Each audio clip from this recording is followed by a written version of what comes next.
وما تكون في شأن وما تتلو منه من قرآن ولا تعملون من عمل إلا كنا عليكم شهودا إذ تفيضون فيه وما يعزب عن ربك من مثقال ذرة في الأرض ولا في السماء ولا أصغر من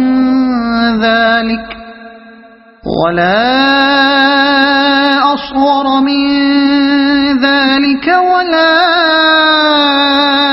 أكبر إلا في كتاب مبين۔ اے نبی، تم جس حال میں بھی ہوتے ہو اور قرآن میں سے جو کچھ بھی سناتے ہو، اور لوگو تم بھی جو کچھ کرتے ہو، اس سب کے دوران میں ہم تم کو دیکھتے رہتے ہیں۔ کوئی ذرہ برابر چیز آسمان اور زمین میں ایسی نہیں ہے، نہ چھوٹی نہ بڑی، جو تیرے رب کی نظر سے پوشیدہ ہو اور ایک صاف دفتر میں درج نہ ہو۔ یہاں اس بات کا ذکر کرنے سے مقصود نبی صلی اللہ علیہ وسلم کو تسکین دینا اور نبی کے مخالفین کو متنبہ کرنا ہے۔ ایک طرف نبی سے ارشاد ہو رہا ہے کہ پیغام حق کی تبلیغ اور خلق اللہ کی اصلاح میں جس تندہی و جانفشانی اور جس صبر و تحمل سے تم کام کر رہے ہو وہ ہماری نظر میں ہے۔ ایسا نہیں ہے کہ اس پرخطر کام پر معمور کر کے ہم نے تم کو تمہارے حال پر چھوڑ دیا ہو۔ جو کچھ تم کر رہے ہو وہ بھی ہم دیکھ رہے ہیں، اور جو کچھ تمہارے ساتھ ہو رہا ہے اس سے بھی ہم بے خبر نہیں ہیں۔ دوسری طرف نبی کے مخالفین کو آگاہ کیا جا رہا ہے کہ ایک داعی حق اور خیرخواہ خلق کی اصلاحی کوششوں میں روڑے اٹکا کر تم کہیں یہ نہ سمجھ لینا کہ کوئی تمہاری ان حرکتوں کو دیکھنے والا نہیں ہے اور کبھی تمہارے ان کرتوتوں کی باز پرس نہ ہوگی۔ خبردار رہو، وہ سب کچھ جو تم کر رہے ہو خدا کے دفتر میں ثبت ہو۔ ألا إن أولياء الله لا خوف عليهم ولا هم يحزنون الذين آمنوا وكانوا يتقون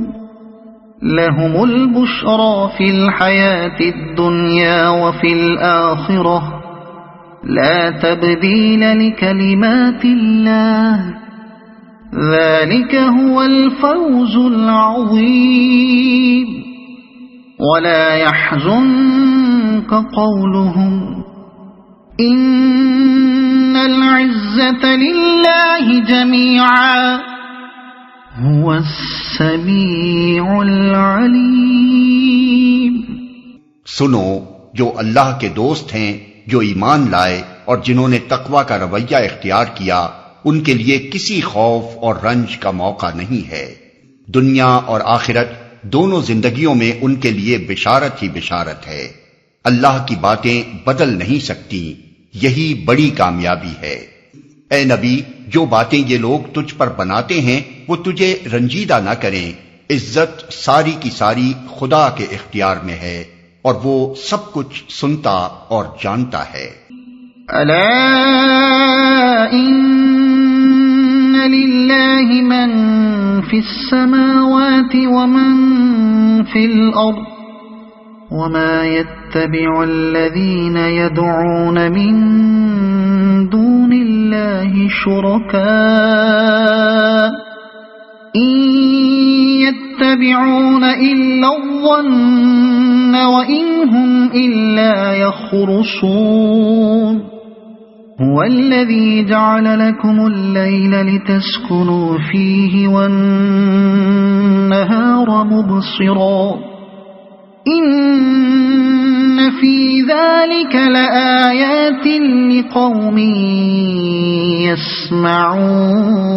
يسمعون۔ آگاہ رہو، آسمان کے بسنے والے ہوں یا زمین کے سب اللہ کے مملوک ہیں، اور جو لوگ اللہ کے سوا کچھ اپنے خود ساختہ شریکوں کو پکار رہے ہیں وہ نرے وہم و گمان کے پیرو ہیں اور محض قیاس آرائیاں کرتے ہیں۔ وہ اللہ ہی ہے جس نے تمہارے لیے رات بنائی کہ اس میں سکون حاصل کرو اور دن کو روشن بنایا اس میں نشانیاں ہیں ان لوگوں کے لیے جو کھلے کانوں سے پیغمبر کی دعوت کو سنتے ہیں۔ یہ ایک تشریح طلب مضمون ہے جسے بہت مختصر لفظوں میں بیان کیا گیا ہے۔ فلسفیانہ تجسس، جس کا مقصد یہ پتہ چلانا ہے کہ اس کائنات میں بظاہر جو کچھ ہم دیکھتے اور محسوس کرتے ہیں اس کے پیچھے کوئی حقیقت پوشیدہ ہے یا نہیں، اور ہے تو وہ کیا ہے۔ دنیا میں ان سب لوگوں کے لیے جو وحی و الہام سے براہ راست حقیقت کا علم نہیں پاتے، مذہب کے متعلق رائے قائم کرنے کا واحد ذریعہ ہے۔ کوئی شخص بھی خواہ و دہریت اختیار کرے یا شرک یا خدا پرستی، بہرحال ایک نہ ایک طرح کا فلسفیانہ تجسس کیے بغیر مذہب کے بارے میں کسی نتیجے پر نہیں پہنچ سکتا، اور پیغمبروں نے جو مذہب پیش کیا ہے اس کی جانچ بھی اگر ہو سکتی ہے تو اسی طرح ہو سکتی ہے کہ آدمی اپنی بساط بھر فلسفیانہ غور و فکر کر کے اطمینان حاصل کرنے کی کوشش کرے کہ پیغمبر ہمیں مظاہر کائنات کے پیچھے جس حقیقت کے مستور ہونے کا پتہ دے رہے ہیں وہ دل کو لگتی ہے یا نہیں۔ اس تجسس کے صحیح یا غلط ہونے کا تمام تر انحصار طریق تجسس پر ہے۔ اس کے غلط ہونے سے غلط رائے اور صحیح ہونے سے صحیح رائے قائم ہوتی ہے۔ اب ذرا جائزہ لے کر دیکھیے کہ دنیا میں مختلف گروہوں نے اس تجسس کے لیے کون کون سے طریقے اختیار کیے ہیں۔ مشرکین نے خالص وہم پر اپنی تلاش کی بنیاد رکھی ہے۔ اشراقیوں اور جوگیوں نے اگرچہ مراقبے کا ڈھونگ رچایا ہے اور دعویٰ کیا ہے کہ ہم ظاہر کے پیچھے جھانک کر باطن کا مشاہدہ کر لیتے ہیں، لیکن فی الواقع انہوں نے اپنی سراغ رسانی کی بنا گمان پر رکھی ہے۔ وہ مراقبہ دراصل اپنے گمان کا کرتے ہیں، اور جو کچھ وہ کہتے ہیں کہ ہمیں نظر آتا ہے اس کی حقیقت اس کے سوا کچھ نہیں ہے کہ گمان سے جو خیال انہوں نے قائم کر لیا ہے اسی پر تخیل کو جمع دینے اور پھر اس پر ذہن کا دباؤ ڈالنے سے ان کو وہی خیال چلتا پھرتا نظر آنے لگتا ہے۔ اصطلاحی فلسفیوں نے قیاس کو بنائے تحقیق بنایا ہے، جو اصل میں تو گمان ہی ہے، لیکن اس گمان کے لنگڑے پن کو محسوس کر کے انہوں نے منطقی استدلال اور مصنوعی تعقل کی بیساکھیوں پر اسے چلانے کی کوشش کی ہے اور اس کا نام قیاس رکھ دیا ہے۔ سائنسدانوں نے اگرچہ سائنس کے دائرے میں تحقیقات کے لیے علمی طریقہ اختیار کیا، مگر مابعد الطبیعیات کے حدود میں قدم رکھتے ہی وہ بھی علمی طریقے کو چھوڑ کر قیاس و گمان اور اندازے اور تخمینے کے پیچھے چل پڑے۔ پھر ان سب گروہوں کے اوہام اور گمانوں کو کسی نہ کسی طرح تعصب کی بیماری بھی لگ گئی، جس نے انہیں دوسرے کی بات نہ سننے اور اپنی ہی محبوب راہ پر مڑنے اور مڑ جانے کے بعد مڑے رہنے پر مجبور کر دیا۔ قرآن اس طریقے تجسس کو بنیادی طور پر غلط قرار دیتا ہے۔ وہ کہتا ہے کہ تم لوگوں کی گمراہی کا اصل سبب یہی ہے کہ تم تلاش حقیقت کی بنا گمان اور قیاس آرائی پر رکھتے ہو، اور پھر تعصب کی وجہ سے کسی کی معقول بات سننے کے لیے بھی آمادہ نہیں ہوتے۔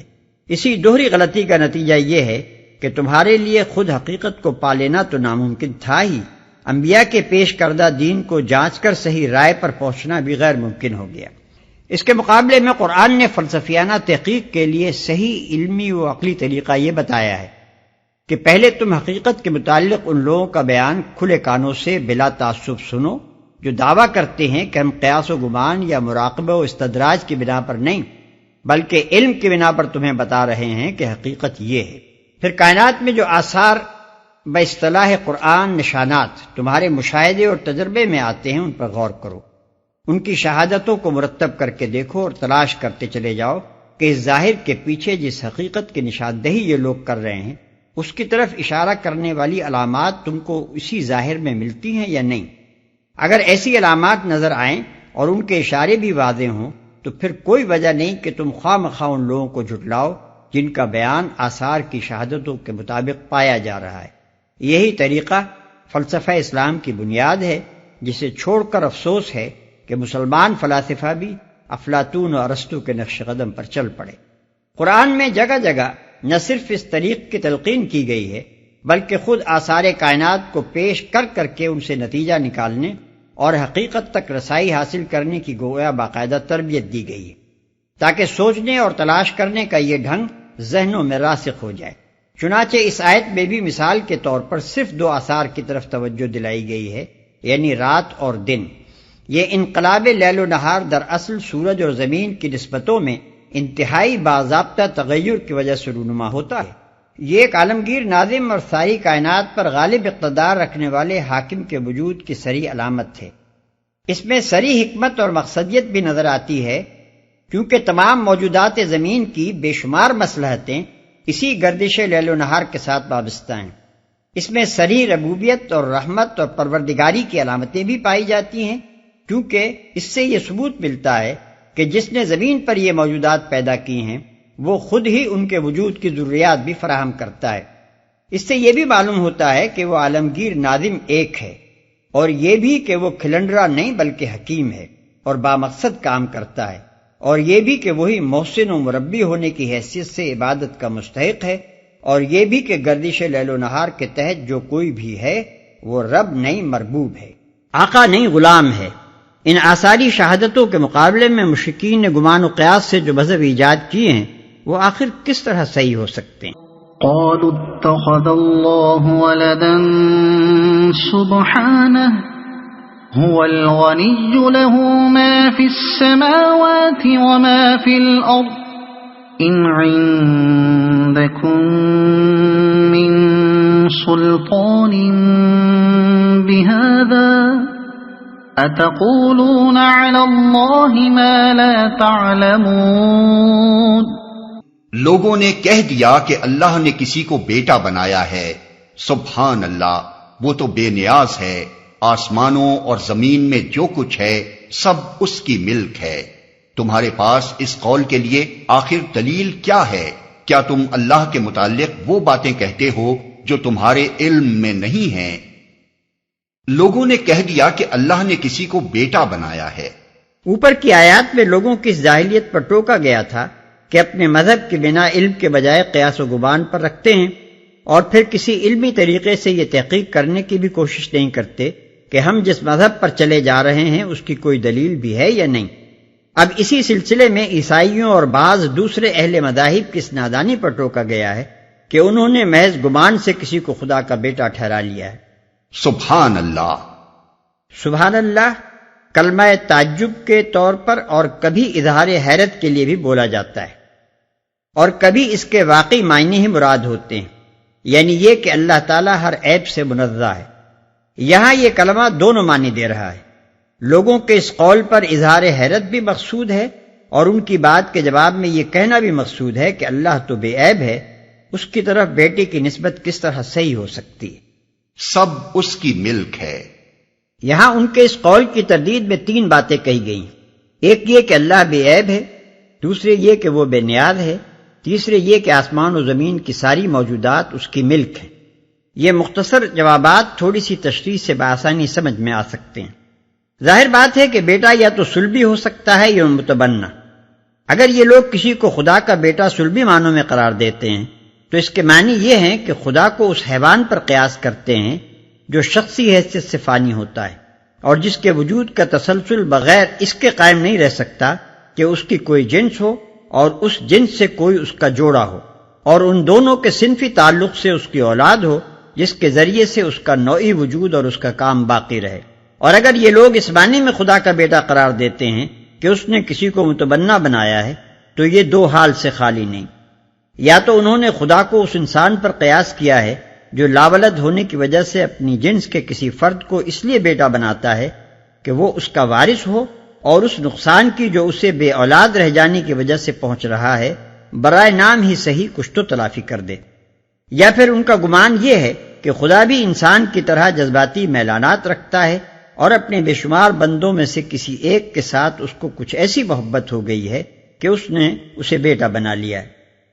ان تینوں صورتوں میں سے جو صورت بھی ہو، بہرحال اس عقیدے کے بنیادی تصورات میں خدا پر بہت سے عیوب، بہت سی کمزوریوں، بہت سے نقائص اور بہت سی احتیاجوں کی تہمت لگی ہوئی ہے۔ اسی بنا پر پہلے فقرے میں فرمایا گیا کہ اللہ تعالیٰ ان تمام عیوب، نقائص اور کمزوریوں سے پاک ہے جو تم اس کی طرف منسوب کر رہے ہو۔ دوسرے فقرے میں ارشاد ہوا کہ وہ ان حاجتوں سے بھی بے نیاز ہے جن کی وجہ سے فانی انسان کو اولاد کی یا بیٹا بنانے کی ضرورت پیش آتی ہے، اور تیسرے فقرے میں صاف کہہ دیا گیا کہ زمین و آسمان میں سب اللہ کے بندے اور اس کے مملوک ہیں، ان میں سے کسی کے ساتھ بھی اللہ کا ایسا کوئی مخصوص ذاتی تعلق نہیں ہے کہ سب کو چھوڑ کر اسے وہ اپنا بیٹا یا اکلوتا یا ولی عہد قرار دے لے۔ صفات کی بنا پر بے شک اللہ بعض بندوں کو بعض کے بنسبت زیادہ محبوب رکھتا ہے، مگر اس محبت کے یہ معنی نہیں ہے کہ کسی بندے کو بندگی کے مقام سے اٹھا کر خدائی میں شرکت کا مقام دے دیا جائے۔ زیادہ سے زیادہ اس محبت کا تقاضا بس وہ ہے جو اس سے پہلے کی ایک آیت میں بیان کر دیا گیا ہے کہ جو ایمان لائے اور جنہوں نے تقوی کا رویہ اختیار کیا ان کے لیے کسی خوف اور رنج کا موقع نہیں، دنیا اور آخرت دونوں میں ان کے لیے بشارت ہی بشارت ہے۔ قل ان الذين يفترون على الله الكذب لا يفلحون متاع في الدنيا ثم إلينا مرجعهم ثم نذيقهم العذاب الشديد بما كانوا يكفرون۔ اے محمد کہہ دو کہ جو لوگ اللہ پر جھوٹے افطرا باندھتے ہیں وہ ہرگز فلاح نہیں پا سکتے، دنیا کی چند روزہ زندگی میں مزے کر لیں، پھر ہماری طرف ان کو پلٹنا ہے، پھر ہم اس کفر کے بدلے جس کا ارتکاب وہ کر رہے ہیں ان کو سخت عذاب کا مزہ چکھائیں گے۔